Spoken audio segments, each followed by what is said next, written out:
She was recently named to London's inaugural Top 20 Under 40 Economic Trailblazers list. And now here to teach us how we can better connect better to succeed faster, please welcome Allison.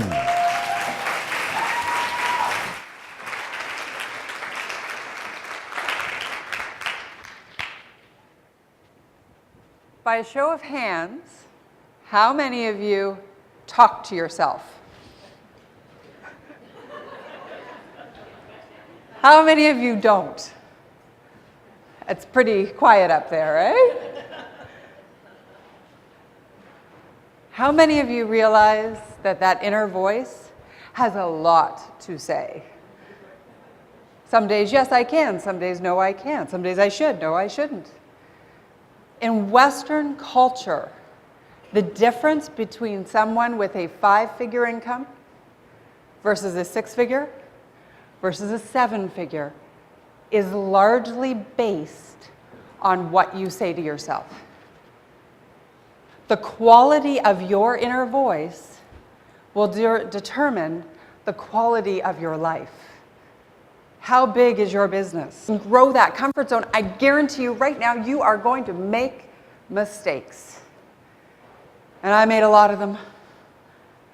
And so that's why I committed to myself that I was going to help enough people, anybody who I could, to sort of take a shortcut, to have a roadmap, to have a playbook, to have something that they could follow so that they didn't have to go through as many horrible experiences as I did. Now, a shortcut does not negate the fact that difficult times will arise. If you do not have problems in your life, the rest of us would like you to leave.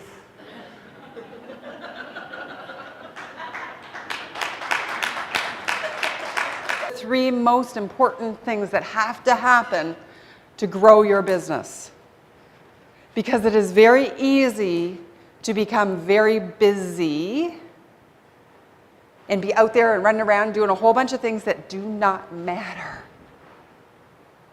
We will do things, and activity is like this shielding idea that actually makes us think that we're doing something productive. But busy and being popular, knowing a lot of people and all of that, which is fun and great for the ego and everything like that, you know what? It does not equal profitable. And profitable is a good thing. And I hope they will shift for you if you're feeling any of that. Number one was developing confidence. Single most important element of your business success is confidence, right? And in the absence of confidence, one needs to make a decision for themselves. What I decided was that when opportunity presented itself, I was going to talk myself in, not talk myself out. Because how many opportunities are you continually talking yourself out of? Success, the real key to happiness, comes in our connectivity. Anything you want to accomplish can be done by connecting positively and authentically with the right people and doing the hard work behind it.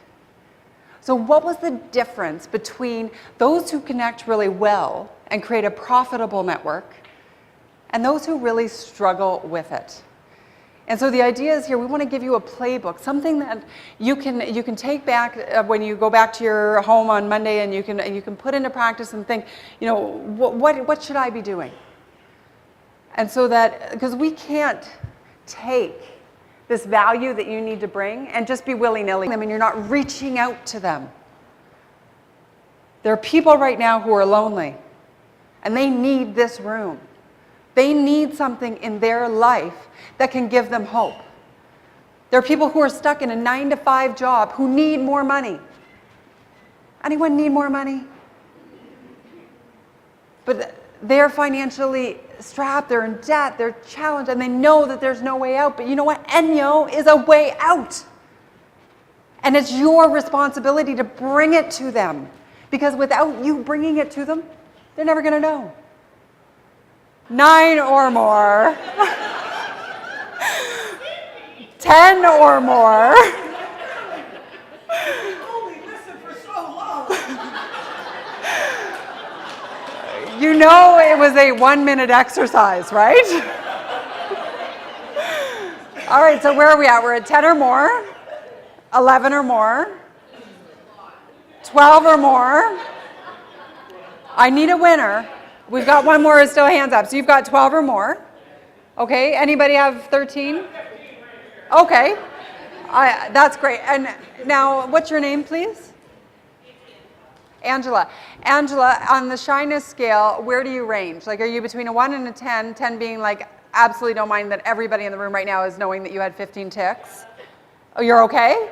Then will you come up here, please, for me? I'm excited to see you.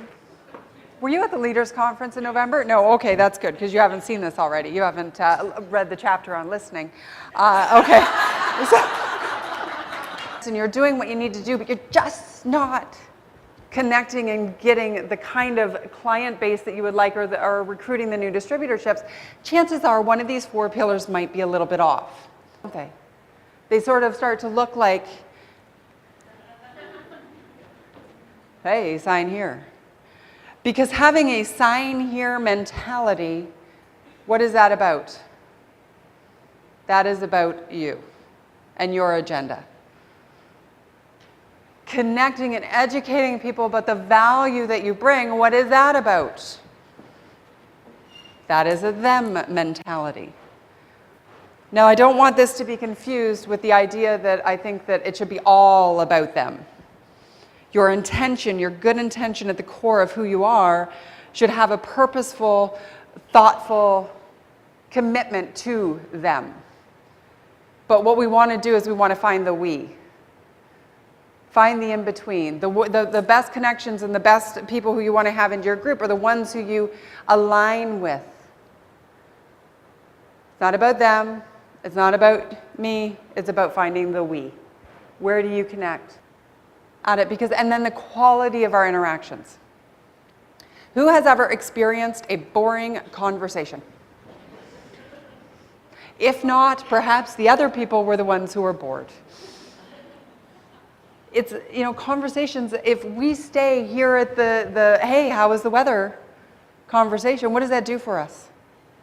How connected do you feel with somebody based on a weather conversation? A really good chance that you already know enough people.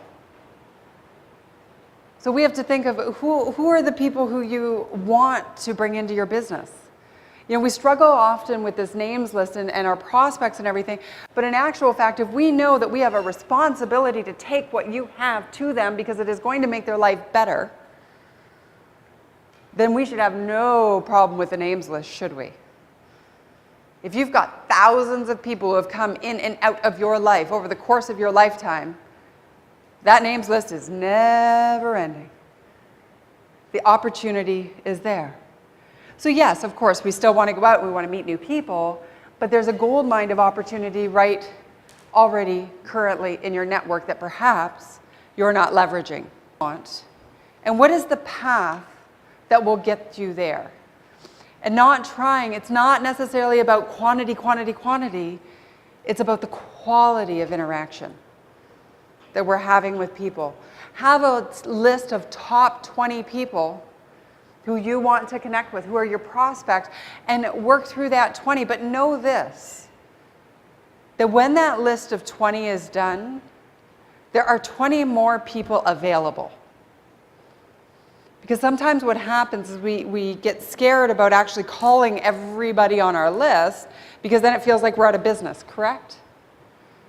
So as soon as we want to make that a working document that's always in front of you, always there, and always adding to the list. Companies. What do people see? What do people feel? And what do people hear when they interact with you? You cannot control your personal brand.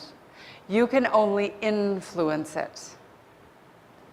And this is another area where I find that people will underestimate the impact that they have.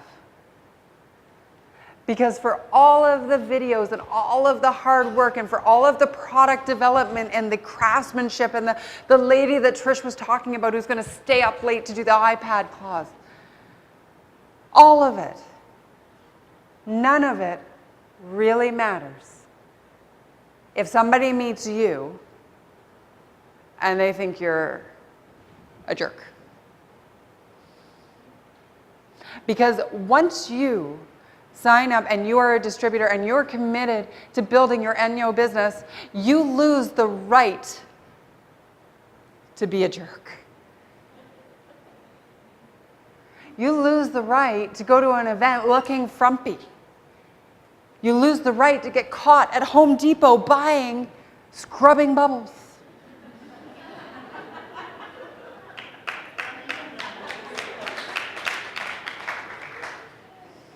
If we are going to do this in a way that treats your business like a business, then we need to do it by the book. We cannot do it in a willy-nilly way and have those days. You lose the right to have a bad day in public. I remember I was going to Tim Hortons in the morning, and it was this one particular Tim Hortons in London that is the way it's built. There are 2 or 3 different ways to get in. It's very confusing. And one day there I was driving in, and I've got the sunroof open and the music's playing and I'm having a little car dance. Anybody else a car dancer? Yeah. And all of a sudden in comes this guy and he almost hits me. But I'm okay. I'm like, no problem. Can't hear me. A couple days later, I'm at a formal function. I'm introduced to a fellow, and he says, "Do you drive a?" And he says my car name, and I'm like, "Yeah." And he's like, "I'm the idiot in the Saab who almost hit you the other morning. But you know what? You were so nice about it." Now, can you imagine if I would have done what so many people would do in that situation? As someone who is committed to this business, you lose the right to do anything like that. Sorry to tell you. Because every interaction that you have to someone will either add to, subtract from, or reinforce the opinion that they have of you. Trust is so precious. And if you want people to buy your product and they catch you at Home Depot buying the scrubbing bubbles, or they happen to see in the back of your car that you've got some other Armor All sitting there, where's your credibility gone? You have just subtracted from that gut reaction that those people have of you. And do you know what that does? Not only does it impact your opportunity and your trust level and what people feel about you, it's going to have a little click down for Enjo as well. Well, that's not good. You are a team. And we need to have responsibility for that. So as we go into the break, I'm going to leave you with this question. What would it be like to meet you? Would you like you? Would you trust you? Would you believe that you are in fact competent? Would you want to have a conversation with you, or would you just walk on by? Conversations, we talked a little bit about this earlier, but I was really surprised. I wrote an article, they took an excerpt out of my book on small talk. And I was really surprised because I thought, well, is that really it's Fast Company, which is a big magazine out of the US, and I was really excited, but I was like, is that really the lead story I want to go with? Does anybody really care about small talk? Because is it really that hard? And I forgot it was the hardest skill that I had to ever learn. Now, I was a receptionist and a bartender when I started my journey in business. And there's nothing wrong with either of those professions, but for me, I knew I wanted to do more. I needed to grow. And so if I were, if you were walking into the bar and you showed up, I would see you come up, walk in the door, and I would go to the cooler, I'd crack your Coors Light, and I'd hand it to you. No problem. How was your day? And I could handle that conversation because I had a purpose. I knew my value because if they wanted a drink, they had to talk to me. But then I would go to a backyard barbecue. And I'd be with people, and I would sit on the side, and I would just talk to the people who I already knew. Because I didn't know what to say to the other people. And it was a big turning point when I figured out that I have value to bring, even if I can't bring them a drink that goes with it. And so do you. But how do we make good conversation? But remember, it's not about quantity, it's about the quality. The quality of interactions, finding the people with whom you connect enough that you want to connect again. And so sometimes we're so focused on, we want to meet that person because they're on our names list and we think that they should be a part of our business, and we're going to try to push that marshmallow into a piggy bank if it's the last thing we do. And it doesn't work. So let's go where it's easy. Let's find the people who we can have a nice natural conversation with. If you throw out 3 or 4 opening lines and all of a sudden you realize that that conversation is not flowing, you know what? Move on. And that's okay. You're treating your entire group the same way, with the same level of respect and authenticity, in knowing that what they need in their lives, your true responsibility is sponsoring them to come in to help them achieve their dreams. Great.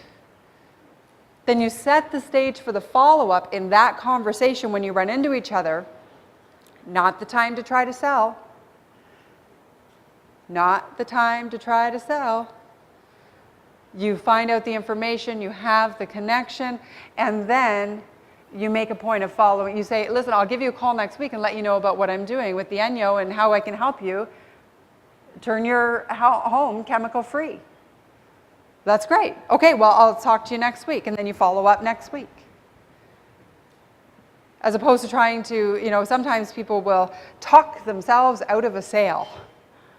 And I think it's because we're also authentically excited about what it is that you do. But people can shift so much in how they have their social interactions after they get into a direct sales organization. All of a sudden, they're always happy. Never going to have a bad day, are you, when you're in direct sales? Because, might not be a good image thing. They don't talk about anything else. I love it. I have one friend of mine who, she's in another organization, but every time you go out with her, you're like, the other day I had a little sniffle. She's like, well, if you used our vitamin products, you wouldn't have a sniffle anymore. And it's like, well, I really feel like I need, I'm hungry, or I'm hungry, why don't we go to eat? Well, instead, why don't you come over for a protein shake? Yeah. I want to go to a bar and hang out on a patio with friends, like we used to do before you got into your company. Right? Like if everything you do and everything you talk about centers around your direct sales organization, no wonder people don't want anything to do with it, because they think that they need to become consumed as well. So we want to maintain both sides of it. It's one thing that you do. It's a gateway to new life, to everything that you want to achieve. But we don't want to go overboard and negate everything else that our responsibilities and our friendships and everything. So it's the same thing with social media. It becomes one piece of the puzzle. That Wayne asked me, how did you go from being a bartender and a receptionist to being a motivational speaker 13 years later? And part of it was a turning point, so these TSN turning points. So there was September 28, 2001, life changed. Then there was 2003. By this point, I'd started to get out there. I'd built some comfort level. I was going to events. I was starting to meet people. I'd had a job in fundraising for the Salvation Army, great organization, really proud to have been a part of that. And started to go out, and there was this column. And the column was called The People You Know, and it was in the London Free Press. And it was the only time I'd ever had any media coverage. And so I was really excited about it, but not just for me, but because of the organization. So it made me look like a real superstar, right? Because here I'm having these events to raise money, and then we had this Carol Keogh come and cover the event. We'd be in the newspaper, exciting, yay, check it off the list. So then I hear rumor that Carol has decided to leave the column. Oh no, what do we do?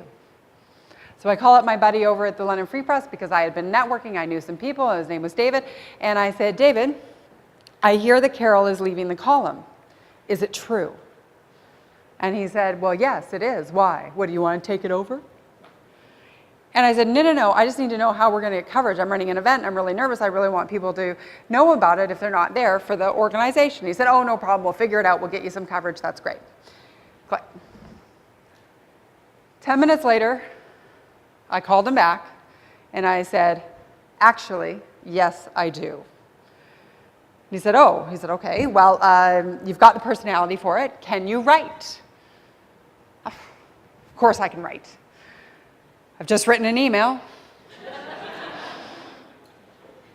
And he said, okay. He said, well, what I think you should do is call Paul Burton, make arrangements. I'll put in a good word for you, but really you're on your own on this. And I'm like, no problem. Hung up the phone, called Paul Burton and got his voicemail. He was the editor-in-chief at the time. And I said, hi, Paul, it's Allison Graham calling. Listen, we haven't had a chance to meet yet, but I understand that Carol is actually leaving the column. I am more than happy to take it over for her. I'm looking at the calendar right now. This next Friday is probably a little bit tight to get it all sorted out, but I can do it for the next Friday. And what I'll do tonight is when I get home from work, I'm going to write up a mock column. I'm going to send it to you. Keep an eye on your inbox. And I look forward to hearing back from you. Again, my name is Allison Graham, 519-851-9275. Click. Now, I had really, if we look back, no business making that phone call.